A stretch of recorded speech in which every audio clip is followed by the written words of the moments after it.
What do you do when there's an argument between you and someone that you love? Whether that's a partner, a child, a parent, or a friend?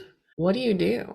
When we have a fight with our significant other, it can feel like the world is caving in, that if we don't resolve this, that the relationship can end or you'll be abandoned.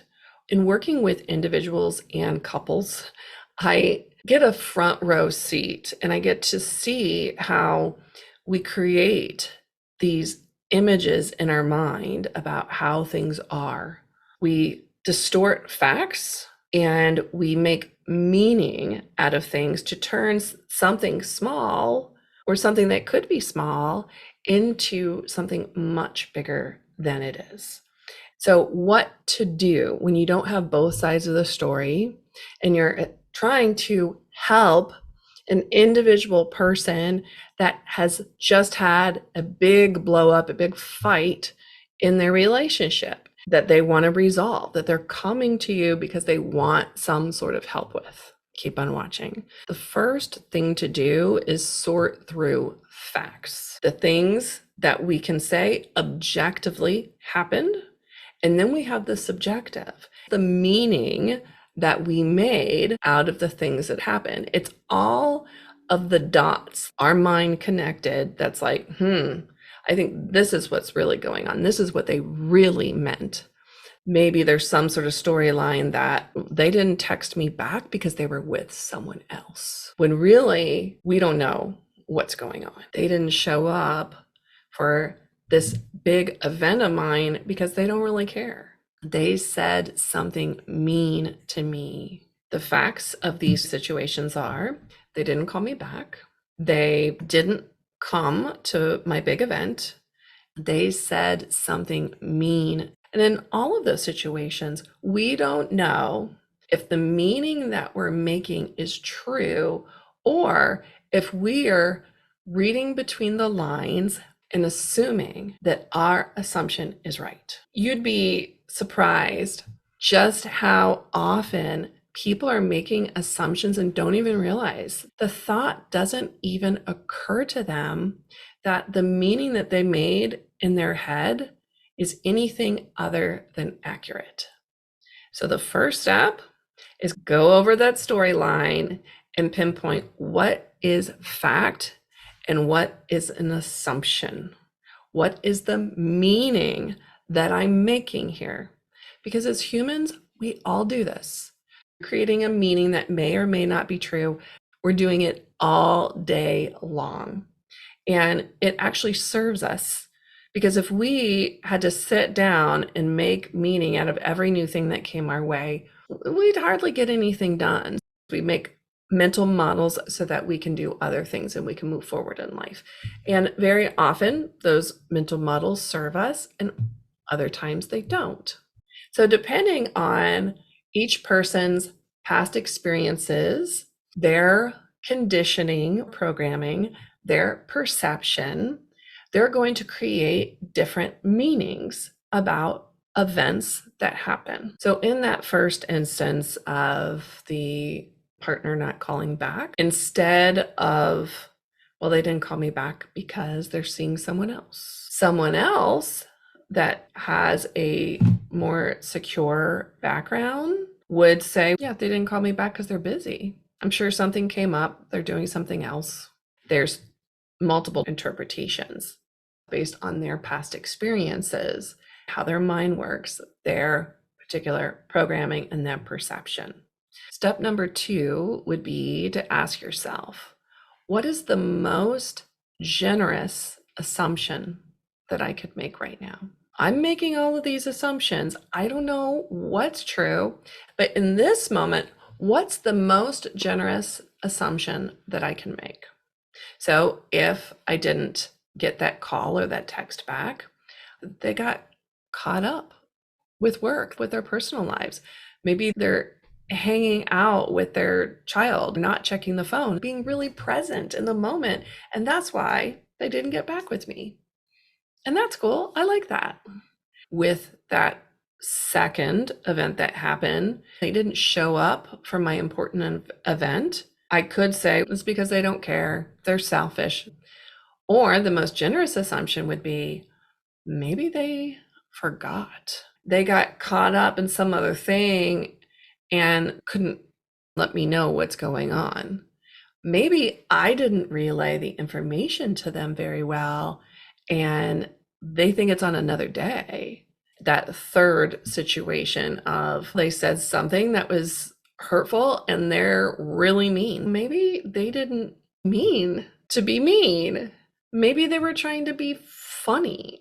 Is there some other way that I can interpret what they said other than they were trying to put me down or hurt my feelings? So let's go with that most generous assumption that they probably didn't mean to be mean. They meant something else. Why would they do that? Because they care about me. They love me. And it could be that worst assumption is actually the right assumption, but we won't know until we actually go through these steps. On to the third step then, checking our assumptions. Check it out. So often we don't check out these assumptions. We just roll with it. Snowballs into this whole storyline. And then we look at all of this past evidence. We might even get on social media to search for something. And we're looking for all the evidence that we can find, like a detective, to reinforce our story. And something really small turns into this whole big thing. And we can get filled with rage, worry, concern. We can make ourselves sick. We can make ourselves miserable. And how often has this happened? And later you find out you were wrong, or that the thing wasn't even happening. They pull out their phone and say, look, I texted you back, or I don't even have your message. Somehow it didn't go through. And then there's that relief. It's like, oh gosh, that wasn't even true. So the only way to really know is to check in with the other person. Check in with your significant other, your friend, your family member, and say, hey, I messaged you earlier today or last week, and I never heard anything back. What's going on? Or you might even say, I have been telling myself this story that the reason you didn't text me back is because you're seeing someone else. And I feel sheepish saying that. I am afraid to even tell you that I've been thinking that because you're going to think I'm being dramatic. It's going to turn into a fight. You're going to walk away and you're going to leave me, whatever that may be. But I'm taking responsibility for myself in that situation. I'm saying, this is what came up for me. This was a story I told myself, and I have been so upset about it. I've been making myself sick. Here's what it would look like if I'm doing it in an unhealthy way, to say, you didn't call me. You weren't considerate. My interpretation is that it wasn't considerate. I could say, it feels like I wasn't being considered. It feels like you didn't really care about me and my feelings that much. You don't care. Oh, really? You do? Prove it. Prove that you care.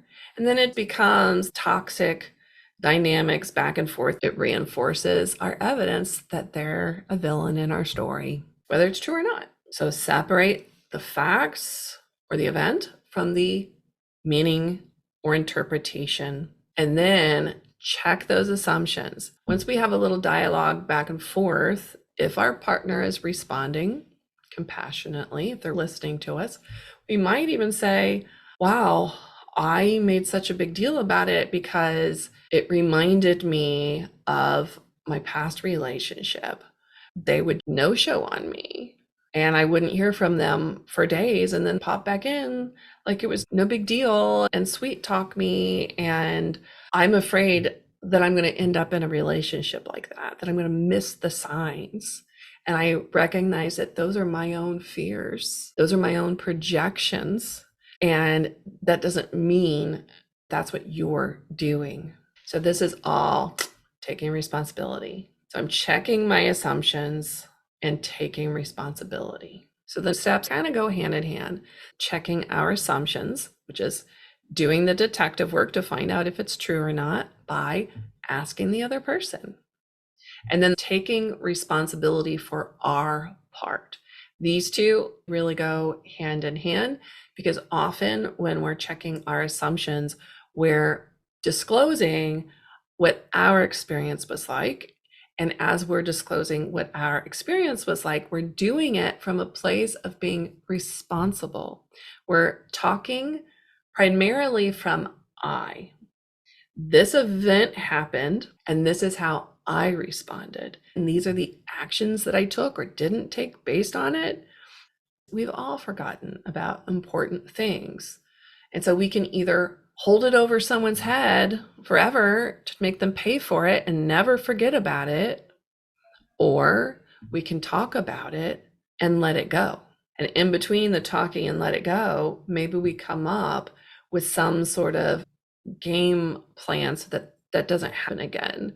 Maybe that person just has a hard time remembering things like that. And they've got to fess up to that and say, you know what? I know I said I'd go, but I really don't want to. That is not my thing. It gives me anxiety. I don't want to be expected to show up for those kinds of events because it makes me uncomfortable. And it's best if those kinds of conversations happen at the beginning of a relationship rather than selling ourselves as, yeah, I'm going to be this supportive person that's going to show up to all your things, instead of saying, no, actually, I don't really care for those people, or I don't care for those events. I don't like being around alcohol. I don't like being in crowded spaces, or loud places. So please don't expect me to go to those things. And if that's a deal breaker, then at least we know towards the beginning of a relationship, rather than months or years down the road, it feeling like it's a bait and switch. They're actually forgetting because it's not important to them. And it doesn't mean that you're not important to them. It means that the event isn't. Maybe you didn't communicate clearly how important it was for them to be there, and you assumed that they would just know. How much of our lives has been circulating around this event, like me signing papers for a house or something like that, and you weren't there? Do you know how much that hurt me? And then they're over there going, I had no clue. And if you wanted me to be there, you would have grabbed me by the hands and looked in my eyes and said, hey, I would really like for you to be there. But if we can listen to our partner and assess, did I make it clear? Did I not know it was that important until I was in it? And I wish that they were there, and then I was upset. Or here's something that I see a lot, particularly with people pleasers, overgivers. They don't want to speak their needs. They just want their partner to know. I didn't want to have to say it. I wanted you to want to be there. I wanted you to think about it and consider me and just show up the way that I do for you. I didn't want to have to tell you. You should have just known. You might be able to tell that is a communication strategy or a needs strategy that's not going to work in the long term. It's going to create turmoil and chaos and fighting as long as we're expecting someone else to read our minds. So maybe you're seeing now why checking assumptions and taking responsibility go back and forth and back and forth of, did you mean this? Did you know this? Oh, okay. Well, I'm going to take responsibility that, yeah, maybe I did not communicate myself well. For that third scenario that we talked about, they said something mean to me. We can look at the facts and then ask, hey, the other night when we were at dinner and you laughed and said, yeah, that's not a good thing. I felt like you were laughing at me and trying to put me down like I was an idiot. You were trying to make my pain worse rather than empathizing with the situation that I was telling about. That's the way it felt for me. But I don't know if that's what you meant by it. But that's the story that I told myself. So you can see we're checking assumptions and taking responsibility. Who knows what their response might be? Who knows what they'll say? But at least it opens up the door for communication. So in any partnership, any relationship, there's going to be blow-ups, miscommunications, times where these negative or lower vibration emotions come up: fear, pain, hurt, abandonment, shame, guilt. That's normal and natural. We all have wounds. We all have triggers from our past. We all have emotions, whether we're aware of them or not, whether we allow ourselves to feel them or repress and push them down. We're all going to get stirred up and have these triggers if we're being honest with ourselves. And so let's be honest with the other people around us and let them know what's going on. Let's check our assumptions.